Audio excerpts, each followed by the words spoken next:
வனவள பாதுகாப்பு என்றதுக்குள்ள கொண்டு போற தன்மைகள் கூட இருக்கு. அது காலங்காலமா இடவேல நீங்கள் தொல்லியல் திணைக்களத்தின் சிம்பலை பார்த்தீங்கன்னாலே பௌத்த விகாரம் தான் இருக்குது. ஆனா அந்த சிம்பல் கிரியேட் பண்ணப்பட்டது பிரிட்டிஷ் காலத்துல.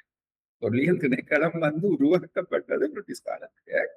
ஆனா அந்த டைமே அந்த சிம்பல் பௌத்த தகவதான் அதுல இருக்கு. அப்ப அவையிலிருந்த மென்டாலிட்டி, அங்க இருக்கிறவையிலிருந்த மென்டாலிட்டி தொடக்கம் எல்லாம் அதாவது இலங்கையில எந்த தொல்லியல் சான்றையும் கனெக்ட் பண்ணுதுன்னா பௌத்தம் ரிலேட்டட். ஆனா அவைகள் ஒரு இடத்திலேயும் நானும் கன இடங்கள்ல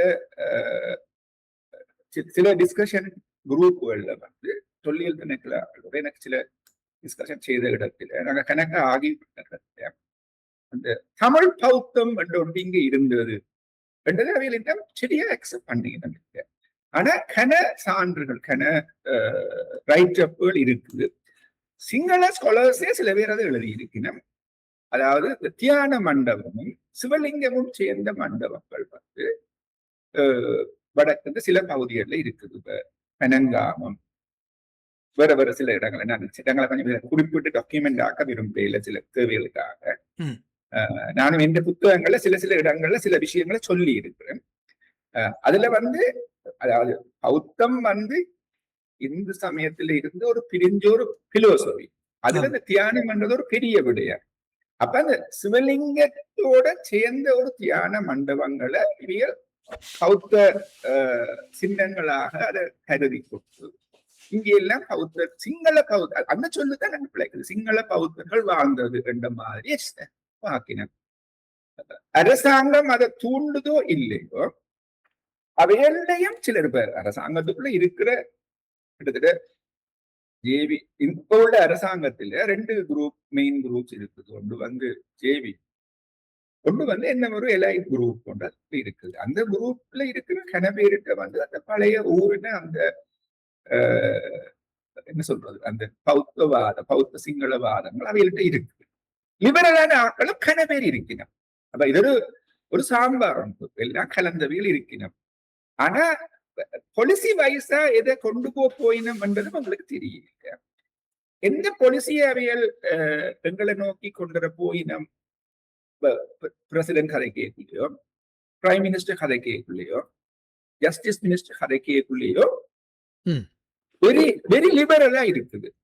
ஆனா அண்மையில யாழ்ப்பாணத்துக்கு தொல்லியல் பொறுப்பான அமைச்சர் கதை கேட்கலையும் லிபரலும் இருக்குது. அதே நேரம் அவர் இந்த தொல்லியல் திணைக்களத்தை விட்டு கொடுக்காத மாதிரியான கதை தான் நான் கதைக்கிறேன். இது இது இது ஒரு அலிபே என்று சொல்றது. இப்ப அதுவும் இல்லை இதுவும் இல்லை, ரெண்டுக்கும் இடையில நிக்கிற ஒரு தன்மை சில விடயங்கள்ல இருக்கு. அது எப்ப இந்த அரசாங்கம் தீர்க்க போதோ அல்லது அதுதான் அரசாங்கத்தின் ஒரு ஹிடன் அஜெண்டாவோ உங்களுக்கு தெரிய இல்லை. இதுக்கு ஒரு டைம் தான் நாங்கள் பார்க்கலாம். நாங்கள் என்னத்தை சொல்றது, கன விடயங்கள் நாங்கள் எல்லாத்தையும் கொஞ்சம் தூக்கி பிடிக்கிறோம், கொஞ்சம் விட்டு சில விடயங்களை பார்க்கலாம்னு யோசிக்கிறேன். அந்த தீர்ப்பிலே வெரி கிளியரா 2 இங்கிலீஷ் சொல்றது பாவிக்கிறேன், டக்குன்னு வருது இல்லை. ஒன்று you have to maintain the status கோன்னு சொல்லப்பட்டிருக்கு.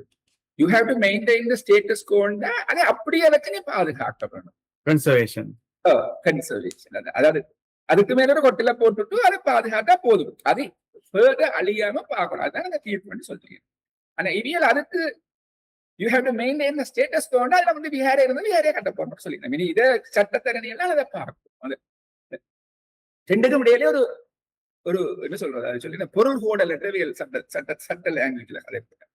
அப்ப தொல்லியல் திணைக்களம் எல்லா இடத்திலையும் ஒரு நெகட்டிவ், அதாவது ஆன்டி தமிழ் ஆர்கியோலஜிக்கல் பொருள் கோடலை தான் எல்லாத்துக்கும் செய்யணும்.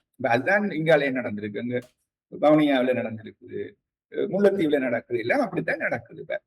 இதே சிம்பிளா இவ கட்டுப்படுத்தினமோ என்றால் கட்டுப்படுத்த மாட்டேன். இன்றைக்கு பாருங்க, இன்றைக்கு என்ன நடக்கும்னு தெரியல. இன்றைக்கு பௌத்த மகாசங்கங்கள் எல்லாம் இடத்துல கூடுவின. இப்ப ஒப்போசிஷன் எல்லாருமா சேர்ந்து நின்று இந்த அரசாங்கம் பௌத்தத்துக்கு எதிராக போகுது, தமிழுக்கு எதிரான்னு சொல்றதை விட பௌத்தத்துக்கு எதிராக போகுதுன்னு உங்களுக்கு ஒரு சின்ன ஒரு குழப்பம் உருவாக்குற மாதிரியான ஒன்று இன்றைக்கு பின்னேற நடக்கலாம். இதுவரை நடந்து கொண்டிருக்கோம், என்ன தெரியல, இன்றைக்கு அப்படி ஒன்று நடக்குது. அப்ப ஒரு ஆள்ற அரசாங்கம் ஒன்று இதையும் பார்த்துதான் நாங்கால வரலாம். இதை விட்டறிஞ்சு போட்டு இல்ல உங்களோட நான் நல்லா இருக்கணும்னுட்டு வரையில அது ஒரு நாள். அப்ப நாங்களும் எங்கட சில விஷயங்கள்ல கொஞ்சம் ரீசனபிளா இருக்கணும். நாங்க இது வேற 70 வருஷமா வேற வேற ஆட்களுக்கு சந்தர்ப்பங்களை கொடுத்தாங்க, இல்ல எல்லாருக்கும் கொடுத்துருக்காங்க. இதுல கொஞ்சம் கொடுத்த சில விஷயங்களை பொறுத்து பார்க்கிற அந்த தன்மை எங்களுக்கு இல்லை. நாங்க கொஞ்சம் அவசரப்படுறோம் எல்லா விஷயத்திலையும். அது சில நேரம் பதவி ஆசையா இருக்கலாம், அல்லது நாங்களே இது முதல்ல பிக்ஸ் பண்ணி பட்டுட்டம் அது குடிபற்றும் பயத்திலேயே இருக்கலாம். ஒவ்வொருத்தருக்கும் ஒவ்வொரு விதமான விடயங்கள் இருக்கலாம். அது வெளிப்படையா சொல்லவுமே இல்லை. அதனால் ஓரளவுக்கு இருக்கு. அதனால நாங்கள் அவசரப்பட்டு எல்லாத்துக்கும் கருத்து சொல்லிக் கொண்டிருக்கிறோம், எல்லாத்தையும் எதிர்த்து கொண்டிருக்கிறோம். ஒவ்வொரு எதிர்க்கிறோம் நாங்கள். அது சிங்கள பகுதியிலையும் இருக்கிறோம், தமிழ் பகுதியிலையும் செய்கிறோம்.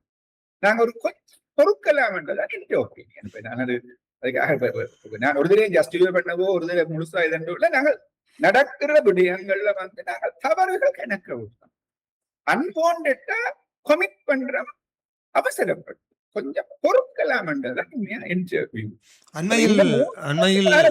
பிள்ளைகள் விட்டுக் கொண்டுதான் தொடர்ந்து வருகின்றன. இந்த 3 துணைக்கழகம் அதை கட்டுப்படுத்துறதுக்கு அரசாங்கத்தால் முந்தைய ஒரு கதை இருந்தது, நல்லாட்சி காலமும் அதுக்கு பிறகு.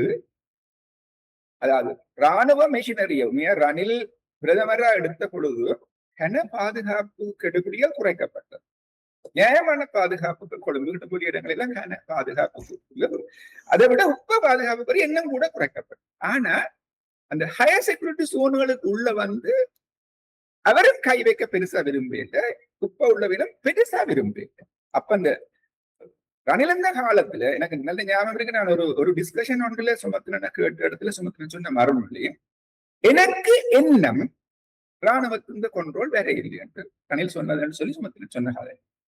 அப்ப இதுகள் என்னத்தை காட்டுது என்றால், அரசாங்கம் கொண்டு வந்த பிறகு அடுத்த மிஷினரிய 100% இவன் நிச்சயம் மாதிரி மாத்தல. அதுக்கு ஒரு டைம் நான் கொடுக்கணும். அல்லது இவ எடுப்ப வழக்கமா என்னென்றால் ஒவ்வொரு திணைக்களத்தை எடுத்தீங்கன்னா SLP UNP ஆக்கள் மேல மேல வந்து ஒரு அரசாங்கம் வந்தோடனே அதுல உள்ள அவ்வளவு பேரும் மினிஸ்ட்ரி செக்ரட்டரியாவும் டிரெக்டராகவும் அப்படி வந்துடும். இந்த மாதிரி மற்றவர் வந்தோடனே அடுத்த குரூப் வந்துடும். இங்க வந்து இந்த 2 குரூப் தான் நாங்க இருக்குது. அந்த 2 குரூப்பையும் கொண்டு ஒரு சிஸ்டம் ஒன்று சேஞ்ச் பண்ணோன்னு செய்யணும். அவையடியாக்கள் வர்றதுக்கு என்ன கனகாலம் செல்லும். அப்ப அந்த அந்த இதுகள் வந்து ஒரு என்னன்னு சொல்றேன்னு எனக்கு தெரியல. நாங்கள் என்னென்ன மீண்டும் மின்சார தடை ஏற்பட்டிருக்கிறது என்று நம்புகிறேன். மின்சார தடை இல்லை நினைக்கிறேன், அவருடைய கம்ப்யூட்டர்ல ஏதோ தடையான்னு நினைக்கிறேன். என்னால் அவர் அந்த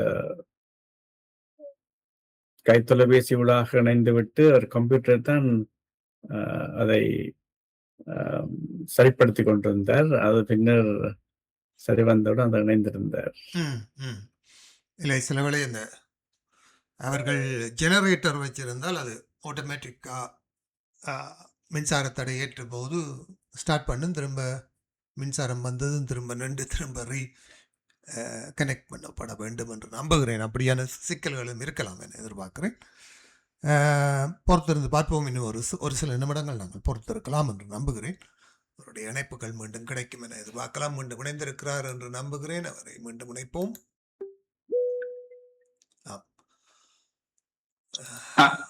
பேசுங்க. கிளியரா இருக்கு. நான் கரண்ட் வந்தது லேப்டாப் வராது, போன்ல தான் கதைக்கலாம். கதை கிளியரா இருக்கும், தெளிவாக இருக்கிறது. அந்த டைம் வந்து நாங்க கொஞ்சம் கொடுக்கறதுதான் இந்த குறிப்பாக இந்த அண்மை காலத்தில் எடுக்கப்பட்ட ஒரு சர்வஜன வாக்கெடுப்பிலே தென்னிலங்கையில் சிங்கள மக்கள் மத்தியிலே இந்த அரசாங்கத்துக்கான ஆதரவு என்பது 53%, 54% என்ற ஒரு எண்ணம் ஒரு விதமான கணிப்பீடு கணிப்பீடு வந்திருந்தது. அதனால் சிங்கள பௌத்த மக்கள் மத்தியிலே ஒரு அபிமானத்தை பெற்றுக்கொள்ள வேண்டும் என்பதற்காகவும் இவ்வாறான இந்த தொல்லியல் திணைக்கள நடவடிக்கைகளை அரசாங்கம் கண்டும் காணாமல் விட்டுவிடலாம் என்ற அபிப்பிராயமும் இருக்கிறது. நீங்கள் அது தொடர்பாக ஏதாவது சொல்ல விரும்புகிறீர்கள்? அந்த கணிப்பு செய்தது வந்து policy alternative institution policy alternative பாக்கிய சோதிசரண இன்ஸ்டிடியூஷன் தான் செய்தவர்கள். அதுல என்ன ஒரு பிக்குலியர் திங் என்னென்றால், தமிழாக்களும் முஸ்லிமாக்களும் அனுராவை விரும்பினது சிங்கள மக்கள் விரும்பினதை விட கூட ம், ம். இவ்வளவு பிரச்சனைகளுக்கு பிறகு அதுவும் அது இருக்குது. அந்த விடயங்களும் அதுல இருக்குது. இப்ப என்ன பிரச்சனை என்றால் அந்த கருத்து கணிப்பு வந்து சாம்பிள் செலெக்ஷனோட தான் தங்கி இருக்காது நினைக்கிறேன். 6000 சாம்பிள்ஸ்ல வச்சு செய்திருக்கணும். இது ஒரு சின்ன ஒரு இண்டிகேஷன் தான். அதுக்காக இப்படி செய்யணும், இது கவர்மெண்ட் சொல்லி செய்யுது என்றது எனக்கு டக்குன்னு சொல்ல தெரிய இல்லை. சில நேரம் சிங்கள மக்களின் வாக்குகள் ஒரு அரசாங்கம் நடக்க இயலாதுன்றது எல்லாருக்கும் தெரியும். எங்களை மட்டும் நம்பி அரசாங்கம் நடத்தவே இயலாது. அப்ப இந்த விடயங்களும் அதுக்காக இருக்கலாம், ஆனா அது இல்லாம இருக்கலாம். நாங்கள் ரெண்டையும் பார்க்க வேணும். அந்த என்ன பிரச்சனை என்னன்னா, நாங்கள் எல்லாத்தையும் நாங்கள் நெகட்டிவ் அதை நினைப்பேன். ஒரு டைம் கொடுக்காம நாங்கள் எல்லாத்தையும் நெகட்டிவா பார்க்க ட்ரை பண்றோம். நான் லேப்டாப் கனெக்ட் ஆகுது நினைக்கிறேன்.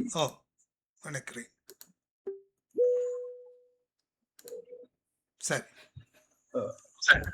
நாங்கள் கொஞ்சம் அவசரப்படுறது மாதிரி இருக்குது எல்லா விடயங்கள்லையும்.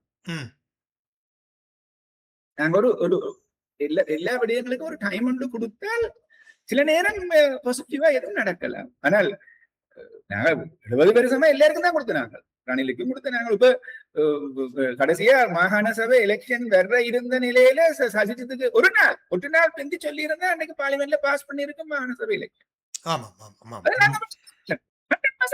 அதுக்கு சரியான பரவாயில்ல சுமத்திரன் சொல்லி இல்லாத ஒரு நாள் 100% கமிட்டி டிசைட் பண்ணல, சுமத்திரன் டிசைட் பண்ணி யார் சஜித்துக்கு வாக்களிக்க சொன்னதால வேணும் என்று செய்தவே இல்லை. அது இன்றைக்கு நாங்கள் ஒப்பாரி வச்சு கொண்டிருக்கிறோம் மாநசபை எலெக்ஷன் நிச்சயமா. ராஜ், அடுத்த கேள்விக்குள் செல்லலாம் நம்புகிறேன். அடுத்ததாக நாங்கள் இப்பொழுது தமிழ் பேசும் கட்சிகள் 6 சேர்ந்து ஒரு பேரவையை அமைத்திருக்கிறார்கள். அதனுடைய தேவைப்பாடு இப்பொழுது என்னவாக இருக்கின்றது, அல்லது இதன் மூலம் என்ன வகையான விடயங்களை சாதிக்க முடியும் என்று கேட்டால் நீங்கள் என்ன சொல்லுவீர்கள்? ஒற்றுமையா இருக்க வேண்டும் என்றது நான் 100% ஆதரவான ஒரு ஆள். எங்களுக்குள்ள ஒற்றுமை வேணும் என்பதுல ஆதரவான ஒரு ஆள். ஆனா இந்த 6 கட்சியில இருக்கிற 4 கட்சி யாருன்னு பார்த்தீங்க என்றால், காலத்துக்கு காலம் எந்த அரசாங்கம் வந்தாலும் அந்த அரசாங்கத்துல பதவியில் இருந்தது. அது மட்டுமில்ல, எங்கட விடுதலை புலிகளோட டோக் நடந்த காலத்துல எதிராளியா இருந்த ஒரு கட்சி அதுல இருக்கு. அதாவது வவுனியா மாவட்டத்திலே அத்துமீறி கன குடியேற்றங்களை செய்த ஒரு கட்சியும் அதுல இருக்கு. மலையகத்தை நாங்கள் எடுத்தோம்னா மலையகத்துல 2 எதிர்முகங்களும் அதுக்குள்ள இருக்கு. அப்ப அரசாங்கங்கள்ல கடந்த 30 வருடங்களுக்கு கூட மந்திரியா இருந்தவைகள் என்னத்தை சாதிச்சவைகள். இப்ப விடுதலை புலிகள் காலத்துல முதலாவது ஆரம்ப முயற்சி தந்தை செல்வநாயகம் இருக்கைக்குள்ள செல்வநாயகம், ஜிஜி பொன்னம்பலம், தொண்டமான் 3 பேரையும் சேர்த்து ஒரு கூட்டணி ஒன்று தொடங்கப்பட்டது. அது கொஞ்ச நாள்ல வட்டுக்கோட்ட தீர்மானத்தை கொண்ட உடனே தொண்டமான் அது தங்களுக்கு சரி வராதுன்னு சொல்லி அதுல விலகிட்டார். அது நியாயம் இருந்தது. அவர் அதாவது வட்டுக்கோட்ட தீர்மானத்துக்கு மலையக மக்கள் வர்றது சரி வராது. அதுக்கு பிறகு நாங்கள் எடுங்க கிழக்கு முஸ்லீம் மக்கள் எடுத்தீங்கன்னா அஷ்ரப் தமிழரசு கட்சியில ஓட்டு கேட்டுத்தான் அரசியல் தொடங்கினாங்க. அப்ப இந்த நிலைமையில முடைக்கிறதுக்குத்தான் பிரேமதாஸ் அந்த காலத்துல அந்த முஸ்லீம் தமிழ் கலவரத்தை உருவாக்கி கிழக்கில முழுக்க உள்ள தமிழ் வீடுகளை முஸ்லீம் மக்களை கொண்டு அழிக்க வச்சு முஸ்லீம் உருகாவல் படைகளை உருவாக்கி அந்த இதுகளை வளர்க்க வச்சு அப்படி இதுல எல்லாம் திருப்பி நான் போஸ்ட்மார்ட்டம் செய்து நினைவூட்ட நான் பெருசா விரும்பல. இப்படி எல்லாம் நடக்கும். ஆனா யுத்தத்துக்கு பிறகு இந்த கட்சிகள் அரசாங்கங்கள் இருந்தது. ஒரு பிரச்சனையில இவங்க சோல்வ் பண்ண இதை நீங்க மாறி எடுத்துங்க. மற்ற 2 கட்சி எடுத்தீங்கன்னா ஒன்று தமிழரசு கட்சி, மற்றது டிடிஎன்ஏ. அப்ப ஏன் தமிழாக்கள் எல்லாரையும் நீங்க கூப்பிடல? இதுக்கு ஒரு ஆளுங்க அஜெண்டா அல்லது ஒரு அஜெண்டா ஏதோ ஒரு அஜெண்டா நீங்க செய்யறீங்களா? திரும்பவும் இந்த ஆசைகள் தான், பதவி ஆசைகள் தான். இப்ப நாளைக்கு இந்த கூட்டம் நடந்து அடுத்த நாள் ஒப்போசிஷன் லீடர் அந்த மீட்டிங்கு இவியல் தவிர 2 பேரையும் தவிர மிச்சம் எல்லாரும் போயினும். அதுல யார் யார் இருக்கணும், என்ன கேட்கணும், இவர்களுக்கு ஒரு ஒற்றுமை வரும் நினைக்கிறீங்களா? இது ஒரு பர்டிகுலர் தேவை, பதவி ஆசைக்காக உருவாக்கப்பட்ட ஒரு தற்காலிக ஏற்பாடு. தங்களோட ஐடென்டிட்டியை வச்சிருக்கணும் என்றதெல்லாம் வேறு. ஏன் கஜேந்திரகுமார கூப்பிடல? ஏன் தொடக்கத்துல கூப்பிடல? இப்ப கூப்பிடுறது ஓப்பனா வச்சுக்கிட்டு கதைக்க கூடாது. நீங்கள் இதை ஆர்கனைஸ் பண்ணீங்க யூடியூப் கோலிங் அப்படி செய்யல. அப்ப நீங்கள் ஏதோ ஒரு அஜெண்டால தொடங்கி போட்டு நாங்க கதவை திறந்து வச்சுக்கிறோம் என்றால் அது திறந்த வீட்டுக்குள்ள நேம் ஊர்ல அவன் வேற மாதிரி அவரும் வித்தியாசமான அவர்கள் சில பிள்ளைகள் இருக்கலாம், அவர் சில அவர்கள் அந்த பிளெக்சிபிலிட்டி இல்லை. ஆனால் ஏதோ ஒன்றிலே அவர் இருக்கிறார். அது சரி பிள்ளை எனக்கு சொல்ல தெரியல. என்ன ஒவ்வொரு எல்லா பக்கம் பிள்ளை நடக்கல, அந்த ஒரு ஆளை மட்டும் பிள்ளை சொல்லி கொண்டு நிக்கல. அது அப்ப இப்ப நாங்க திறந்து வச்சுக்கிறோம் செய்து வச்சிருக்கிறோம். அப்ப நாங்கள் ஒட்டுமே மனப்பூர்வமா செய்ய, ஆனா ஒட்டுமே வேணும். அதே மாதிரி உள்ளுக்குள்ள என்ன செய்யறீங்க நீங்கள்? உங்களோட கட்சிகளுக்கு என்ன செய்யறீங்க? டிடிஎன் எடுத்த ஏர் லீடர் எல்லாம் சர்வாதிகார லீடர்ஸ். தமிழரசு எடுத்தீங்கன்னா இப்ப அதுவும் சர்வாதிகார லீடர்ஸ் தானே. பொம்மையா ஒரு தடவை வச்சுக்கொண்டு என்ன செய்து கொண்டு வர்றாங்க. அப்ப எந்த ஒற்றுமை இருக்கு? எல்லாம் லிபரலா நாங்க இருக்கோம். ஒரு அஜெண்டா ஒரு இதுக்குள்ள நாங்க இருக்கக்கூடாது. ஒரு நாள் எங்களுக்கு அப்படி வருது இல்லையே. இது எங்களுக்கு திருப்பி வேற என்ன தேவைப்படுது பின்னாலே. பதவி ஆசை என்று சொல்லும் பொழுது நீங்கள் என்னத்தை கருதுறீர்கள்? பதவி ஆசைக்காகத்தான் இந்த முயற்சி மேற்கொள்ளப்பட்டதாக கருத பதவி இல்லாமல் ஒரு முஸ்லீம் கட்சியும் இருக்காது. இதன் மூலம் என்ன பதவியை அவர்கள் அடைய விரும்புகிறார்கள்? ஏதோ ஒரு எலெக்ஷன் கூட்டம் நோக்கி போய் நம்ம அப்படித்தான் போல கிடக்கு. ஏதோ ஒரு எலெக்ஷன் கூட்டம் அல்லது இந்த என்ன கொஞ்சம் ஒரு ஸ்ட்ரெஸ் பண்ணி கூப்பிடலாம், மாகாண சபை எலெக்ஷன் வையன்னு சொல்லி என்ன கொஞ்சம் ஒரு சொல்லலாம். வேற ஒன்றும் கதைக்க போயிடும். அதான் கதைக்க போயிடும். வேற கதைக்க போயிடும். வரிவினமே இப்ப வடக்கு கிழக்கு இடைக்கு வரிவினமோ, சர்வதேச விசாரணைக்கு முஸ்லீம் கட்சி ஓமண்டு வினமோ, என்னத்துல விட்டு வேணும்? எங்கட தமிழக எக்ஸ்பிரேஷன் வடக்கு கிழக்கு இணைக்க வரிவினமோ வர மாட்டோம். அப்ப என்னத்துல செய்யற போறீங்க? என்னத்துல செய்யற போறீங்க? அரசாங்கத்தை எதிர்க்க இதுல நீங்கள் என்ன செய்யறீங்க என்றால், ஒரு அரசாங்கத்தோட பிசினஸ் செய்யற நிலையை விட்டுட்டு அரசாங்கத்தை எதிரான தன்மை நடக்க பார்ப்பீங்க. அதாவது ஒரு அரசாங்கம் வந்திருக்குது, அந்த அரசாங்கத்துக்கு 2 வருஷம் போயிடுது. அது பெரிய இந்த அட்மினிஸ்ட்ரேட்டிவ் ரெட் டேப்பிசம்ன்றது அது சின்ன விஷயம் இல்லை. அது நீங்க நிக்கிற அளவில் அது இங்க நீங்க ஒரு வீல செய்து பார்த்தா தான் தெரியும். அது வெளிநாட்டுல இருந்து புலம்பெயர்ந்து கன இன்வெஸ்ட்மெண்ட்டுக்கு ட்ரை பண்ணி போட்டு ஃபெடப் பண்ணி விட்டுட்டு போனதுல எனக்கு இருக்கு. நிர்வாக நடைமுறை என்பது அப்படித்தான். அது அவ்வளவு சுகமா உங்களை சில விஷயங்களை செய்ய விடாது. தந்த ஐடென்டிட்டியை காட்டுறதுக்காக என்னவும் செய்யற ஒரு நிர்வாகம் தான் இருக்குது. அப்ப அப்படியான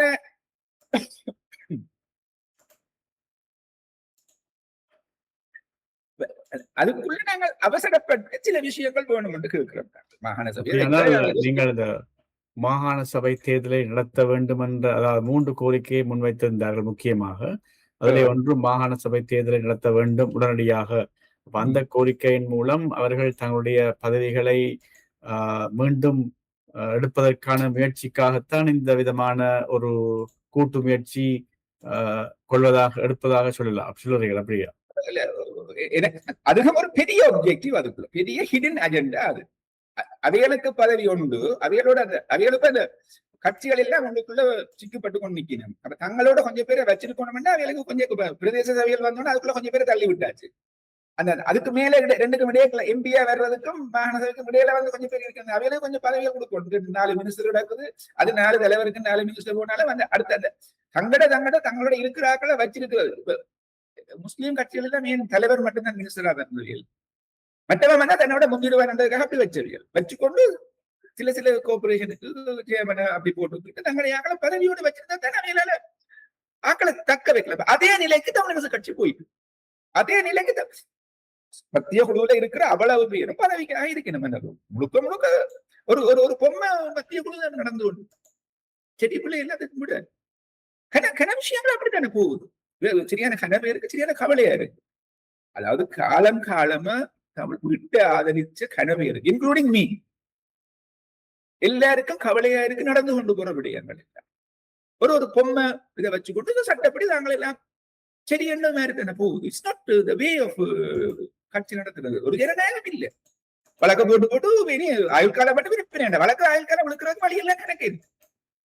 அந்தால் பாவம், அந்தால் அவரை மறுத்தவர். அவரும் இதுல சேர்ந்ததால அவர் சிவிக்கு அவரும் அப்படி வந்ததாலதான் அவர் அப்படி எல்லாத்துக்கும் அவருக்கு ஒரு சாயத்துல எனக்கு ஒரு பதவி இவ்வளவு காலம் என்ன சேர்மன் மாகாண சபை என்று சொல்லி வசதிகளை அனுபவிச்சு கொண்டு இருக்கிறார். இனி சாயத்துல நான் எக்ஸ் லீடர் செய்யாது. அந்த அளவுக்கு போட்டது கட்சிகள். அப்ப உங்களுக்கு கூட கட்சிகளை நீங்கள் ஒற்றுமையாகி வடிவாக்கி கொண்டு போகாமல் இது எல்லாரும் சாம்பார் கூட்டணி. ரிசார்ட் ஒரு பக்கம்,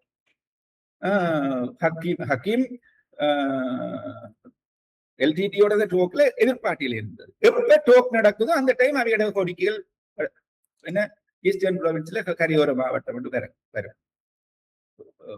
யாரு சம்பந்தன் ஐயாவோட கிழக்கு மாகாண முதலமைச்சர் இதுல கூடுன சீட் இருந்த ஆக்களை விட்டுட்டு குறைஞ்ச சீட் இருந்து கொண்டு துரோணர் கதையும் கதைச்சு கொண்டு ஹக்கீம் யாரு முதலமைச்சர் ஆயினாங்க. அப்ப இவைகள் எல்லாம் ஒரு சுயநிலை அதே நிலைதான் உப்பையும் கொஞ்ச காலத்துக்கு மல்லி என்று ஒரு தடவை தூக்கி வச்சு போட்டு மாகாண சபை எலெக்ஷன் நடந்தா வெண்டா பிறகு ஒரு காலமும் தமிழரசு கட்சி சிஎம் விட மாட்டாங்க. கடைசி மட்டும் நடந்தால் வெண்டாலும் கடைசி மட்டும் ஈஸ்ட்ல மல்லி வரையில அது சிஎம் தான். அதாவது போன மாகாண சபையிலையும் பிள்ளையானோ நான் நினைக்கிறேன் முகமது அந்த பிரச்சனை திருப்பி என்ன பேர் பேர் வராதா நசீர் அகமட் சிஎம் வரைக்குள்ள அவைகளுக்கு ஓட் குறைய இருந்தது, அவைகளுக்கு மெம்பர்ஸ் குறைய இருந்தது, தமிழரசு கட்சியில தான் கூட இருந்தது. அப்ப சம்பந்தனோட கணக்கு ஆகி பண்ணி அவர் கணக்கு எல்லாம் கழிச்சு அதுதான் அவையோட வேலை. உயர்கல்வி அமைச்சரா இருக்கக்குள்ள யாழ்ப்பாண யூனிவர்சிட்டிக்குள்ள இங்க வேலை இல்லாமல் ஆக்கள் இருக்கக்குள்ள அங்க இருந்த ஆக்களை கொண்டு வந்து போட்டு இவையில எல்லாம் உங்களுக்கு சேர்ந்து போறீங்களோ? மாகாண சபை வேணுமென்ற ஒரு கொள்கை உண்டு, வேற என்ன கேட்க போறீங்க? அடுத்த நாள் என்ன இந்த நீதிவான் பிரச்சனை ஒன்று போய் கொண்டிருக்குதானே. அந்த இந்தியாவும் ஏசியாவில கன இடங்கள்ல உலகம் முழுக்க கன இடங்கள்ல ஒரு ஹையர் பொசிஷன்ல 3 to 4 years இருக்க இயலாத ஒரு தடவை அந்த போஸ்டுக்கு ப்ரமோட் பண்றேன். அப்படி ஒரு சிஸ்டம் இருக்குது. அது வேணும். ஏனென்றால் ஒரு ஆள் ஒரு பொசிஷன்ல போயிட்டு 2 கிழமையில ஒரு வருஷத்துல போறேன்னு அவரால் ஒரு விஷயத்தை நடத்தல. ஒரு டிபார்ட்மெண்ட் ஹெட் பண்றவர் அட்லீஸ்ட் 3 years ஒரு பொசிஷன்ல இருக்கணும். இது என்னன்னா இஞ்சி அந்த கமிட்டட் பென்ஷன் சம்பளம் எல்லாம் எடுக்கிறதுக்காக ஒரு கிழமை இருந்தா பிறகும் விட்டதெல்லாம் இருக்குது. ஒரு கிழமை அவரை ப்ரமோட் பண்ணி விட்டு அவருக்கு அந்த பென்ஷன் பெனிஃபிட் சரியான கூட. அதுக்காக பொசிஷன்கள் கொடுத்து எலக்ட்ரிசிட்டி போர்ட்ல நடந்திருக்கு, இரிகேஷன்ல நடந்திருக்கு, அப்படி எல்லாம் கணக்கு நடந்திருக்கு. இப்போ சீஃப் செக்ரட்டரி ஆகலை போடியும் எல்லாம் அதான் ரிட்டையர் பண்றதுக்கு 6 மாசத்துக்கு கொண்டு ஆகலை போட்டுட்டு அவருக்கு ஒரு ரிட்டையர்மெண்ட் பெனிஃபிட் கொடுக்கறதுக்கு செய்யணும். ஆனா அந்த பொசிஷன்ல வர்றவர் அட்லீஸ்ட் 3 years or 4 years அதுல இருக்கக்கூடிய மாதிரி மெட்டீரியல் கம்பல்சரி லீவ்ல அனுப்புறது ஒரு சிஸ்டம் இந்தியாவில இருக்கு. நான் இந்தியாவில இந்த மாஸ்டர் செய்தேன். அந்த சிஸ்டம் அங்க வெல் எஸ்டாப்ளிஷ்டா இருக்கு. இப்ப நடக்கிறதும் அது நான் அரசியல் ரீதியா நான் நிர்வாக ரீதியா எனக்கு தெரிஞ்ச வளர்ல ஒரு சீஃப் ஜஸ்டிஸ் ஒரு குறிப்பிட்ட காலம் தொடர்ந்து இருந்தால் he can do lot of things. இப்ப சில விஷயங்கள் இப்ப வழக்குகள் கணக்கு குயிக்கா மூவ் பண்ணது இப்ப இருக்கிற சிஸ்டம் உண்டால அந்த சிஸ்டம் கொஞ்ச காலம் இருந்தா என்ன நடக்கும்? இங்க கன பேர் உள்ளுக்கு போக வேண்டி வரும். அதை குழப்புறதுக்கு இந்த இதுல உள்ள 4 பேர் போடவே, இந்த கூட்டுல தமிழ் கூட்டுல இருந்து 4 பேர் போடவே. அதுல ஜிஎல்பி கதைச்ச கதை உங்களோட நீதி இந்த நம்பகத்தன்மை வந்தால் எங்களோட அக்கௌண்டபிலிட்டி பிரச்சனையை தமிழ் மக்கள் கொண்டறிவிடும். அப்ப இது என்ன? இது ஒரு இனவாத தன்மையான கருத்துள்ள ஜிஎல்பி சுற்றுல இடத்துல இந்த 4 ஒரு கூட்டணி 4 பேர் போடவே இல்லை. 6 கூட்டணியில ஜிஎல்பி இந்த கதையா தானே.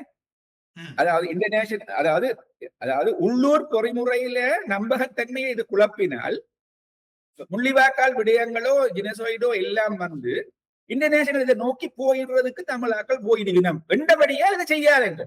இது என்ன ஆட்டிடியூட்? இது அப்ப இந்த ஆட்டிடியூட் உள்ள ஒரு கூட்டணிக்கு உங்களோட கூட்டணியில 4 பேர் போயிருக்கிறீங்க. அப்ப மனது நாங்கள் வாக்களிச்ச ஜனாதிபதி வேட்பாளர் அந்த கூட்டத்தை கூட்டினர். அப்ப எங்களோட அரசியல் எங்க போறோம்? நாங்கள் எதை நோக்கி போறோம்? நாங்கள் எங்கள்ட்ட என்ன தோட்டு? இது எனக்கு விளங்க இல்லை. உண்மையா செய்ய கவலையா தான் இதுக்கான விஷயங்கள். உண்மையா நீங்கள் எடுத்து என்ன கேட்ட பொழுது நான் சந்தோஷமா இருந்தது. நான் சில விஷயங்கள் சொல்லணும்னு கன விஷயங்கள் வந்துட்டு வெளியில நான் சொல்லக்கூடிய எனக்கு மட்டும் இல்லை, கனவேருக்குள்ள ஆதங்கம். இது இங்க நடந்து கொண்டிருக்கிற கனவிடயங்கள் கவலம் வர்ற கனவேறி இருக்கணும். கிட்டத்தட்ட அவையல் சார்பா நான் கதைக்கிறதா எடுத்துக்கொள்ளலாம். எனக்கும் அதுதான் இருக்கு. இவ்வளவு காலத்திலே இந்த நாட்டை விட்டு போக ஒரு சிந்தனையே இல்லாத பிள்ளைகள் இங்கதான் இருக்குது, போக மாட்டேன் ஒரு நாள். சரி, இந்த நீதிமன்றம் இருக்கணும். நான் வெளியில விட்டு படிப்பிக்கவில்லை, நீங்க படிக்கணும். எங்களுக்கு சில உரிமை இருக்கு. கடைசி மட்டும் பெண்ணிலிருந்து வந்தாக்குள்ள நான் ஒரு ஆள். இதுல நடக்க உண்மையா கவலையா கிடக்கு பார்த்து கொண்டிருக்கேன். மாகாண சபை வந்தோம்னா முதல் மாகாண சபைக்கு போகணும். எங்களுக்கு ஒரு அதிகாரம் வந்துட்டு சொல்லி விரும்பி போய் வேலை செய்தாங்க. ஆனா இப்ப நடக்கிற எல்லாத்தையும் பார்க்க கவலையா இருக்கு. சரி, இந்த நீதிபதிகளுடைய இந்த வயது எல்லை சம்பந்தமான சில விடயங்கள் சொல்லப்படும் பொழுது இப்பொழுது நான் நினைக்கிறேன் உயர் நீதிமன்றத்திலும் மேன்முறையீட்டு நீதிமன்றத்திலும் சுமார் 6 to 8 வெற்றிடங்கள் இருக்கின்றன. அவைகளை நிரப்பி இந்த வழக்குகளை துரிதப்படுத்துவதை விட்டு இந்த வயதெல்லையை அதிகரிப்பென்பது சந்தேகத்தை ஏற்படுத்துவதாக இல்லையா? இல்ல, வெளிப்படையா பார்வையில நீங்க சொல்றதோட நியாயம் தெரியுது. வெளிப்படையா பார்க்கல நீங்க சொல்றதுல நியாயம் வந்து இருக்குது. ஆனால் இலங்கையில எத்தனையோ திணைக்களங்கள் இருக்குது. எவ்வளவு வேகன்சி ஃபில் பண்ணப்பட்டு செய்யல. லேண்ட் டிபார்ட்மெண்ட்டுக்கு போகும்போது லேண்ட் வேலை நடக்கிறதுக்கு காலம் செலுத்து செய்வதில்லை. இப்ப வேகன்சி நிரப்புறது, ப்ரமோஷன் கொடுக்கிறது is an administrative process. That has nothing to to with political. நாங்கள் டக்கண்டு பொலிட்டிக்கலாக கொண்டு மற்றது நல்ல ஒரு உதாரணம். அந்த சில இதுல கதைக்கலாமும் தெரியல. ஒரு விஷயம், ஒரே கெசட் நோட்டிபிகேஷன் 2 இடத்துல 2 விதமான தீர்ப்பு வந்தது. எப்படி வந்தது? இப்படி எல்லாம் கணக்க விஷயங்கள் இருக்கு. அப்ப சில விடயங்கள்ல சொன்னே அந்த அட்மினிஸ்ட்ரேட்டிவ் பிளாக்குகள் கணக்க இருக்குது. அதை பிரேக் பண்ணணுமா இருந்தா சிலதை நோக்கி சிலது போகத்தான் முடியும். சிலது வெளியில பார்க்க ஜனநாயக தன்மையா இல்லாமல் இருந்தாலும் அதுகள் செய்தால்தான் இந்த நாடு உருப்படும். இந்த நாடு உருப்படணுமா இருந்தால் அது இவ மனப்பூர்வமா செய்யணுமோ இல்லையோன்னு எனக்கு சொல்ல தெரியல. ஆனா ஒரு சந்தர்ப்பத்தை நாங்க கொடுத்து பார்க்கலாம் என்ன நடக்கும். அது நடக்குமா இருந்தால் நல்லதா இருக்கு. கிட்டத்தட்ட 2000-3000 வழக்க கெதியா மூவ் பண்றதுக்கு ஒரு கூட்டம் ஒன்று வைக்கல 5 பேரோட கூட்டுறதுக்கு 18 பேர் போய் பிரசிடென்ட் சந்திக்க கடைசியா 18 பேரு 4 பேரும் கதைக்கிறதோட மீட்டிங் முடிஞ்சிடும். அப்ப அந்த 3 பேர் போனால 4 பேர் போனா 6 பேர் போனா சில நேரம் சில விஷயங்கள் நடக்கும். ஆனா 6 பேர் போக மாட்டோம். ஏனென்றால் ஒவ்வொன்றுக்குள்ளேயும் கூட்டுவல் எல்லாம் கிடைக்கிறது. அது மாதிரிதான் இது. சில நேரம் அங்க இருக்கிற கொஞ்சம் பேரோட சில விஷயங்களை கெதியாவும் வடிவாவும் செய்யலாம். எல்லாரும் வந்து அதுக்குள்ள பிளாக் சில நேரம் கூடலாம். இதுல வந்து சில நேரம் நான் சில நேரம் நீங்கள் வெளியில இருந்து கதைக்கலாம். நான் இங்கே சில விஷயங்கள் கதைக்கல நினைக்கிறேன். சில விடயங்கள் வந்து ஆக்களை பொறுத்து இருக்கு. இப்ப நீதி அமைச்சர் அண்மையில சொல்லியிருந்த கிட்டத்தட்ட 50க்கும் மேற்பட்ட ஜுடிஷியரி சேவையில் இருந்தாக்கள வேலை நீக்கம் செய்ததுதான் வேற சில என்ன ஒழுங்கீனங்கள் சம்பந்தமா. அந்த ஒழுங்கீனங்கள் மேலே இருக்கிறது. எனக்கும் இதுக்கு மேல சொல்ல தெரியல. சில விடயங்கள் வந்து நாங்கள் கதைக்க இல்லாத விடயங்கள் கணக்கு நடக்கும். வெளிப்படையா கேட்கல நீங்க சொல்றது சரியா இருந்தாலும் அதான் நாங்கள் சும்மா ஒப்போசிஷன் என்னென்றால் 2/3 மெஜாரிட்டியோட ஒன்று இருக்குது. நீங்க இங்க கத்தி கொண்டு வேற நோ கான்ஃபிடன்ஸ் மோஷன் கொண்டு நீங்கள் கூட 66 பேர்ல 36 பேர் தான் ஓட் பண்றது. ஏன் கொண்டு நீங்கள் கொன்ற தேவையில்லை தானே? என்னது கொண்டு நீங்கள்? அப்ப இப்படித்தான் நடக்குது. ஜெயில பிரச்சனை எல்லாருக்கும் தெரியும். ஜெயில உள்ளுக்கு வேற ஒரு பிரச்சனை நடந்தது. ஒப்பியஸா எல்லாருக்கும் தெரியும். அதுக்கு நீதி அமைச்சர் போகுது. அப்ப நாட்டுல வந்து தமிழ் அரசியல் சரி, சிங்கள அரசியல் சரி, இப்ப வந்து தங்களோட பதவிகள் இல்லாம போனதால, தாங்கள் அனுபவிச்ச பதவிகள் சுகங்கள் இல்லாம போனதால அதை கெதியா எடுக்கணும் என்றதுக்காக மக்களை பிள்ளையா திசை திருப்புறது கன முயற்சிகள் எடுத்துக்கொண்டிருக்கிறார். ஒரு சிஸ்டம் சேஞ்ச் பண்ணி அவைகளுக்கு ஒரு டைம் கொடுப்போம். அதை செய்வீனமோ செய்ய மாட்டினமோ என்றதெல்லாம் வேற விஷயம். ஒரு ட்ரையல் எல்லாரும் ட்ரையல் தான். ஒவ்வொருத்தரையும் ட்ரையல் பண்ண வேறு என்ன பேர் அந்த மாட்டு வண்டியில வந்து பிரதமரும் அவங்கள்ட்ட இருக்கிறார்.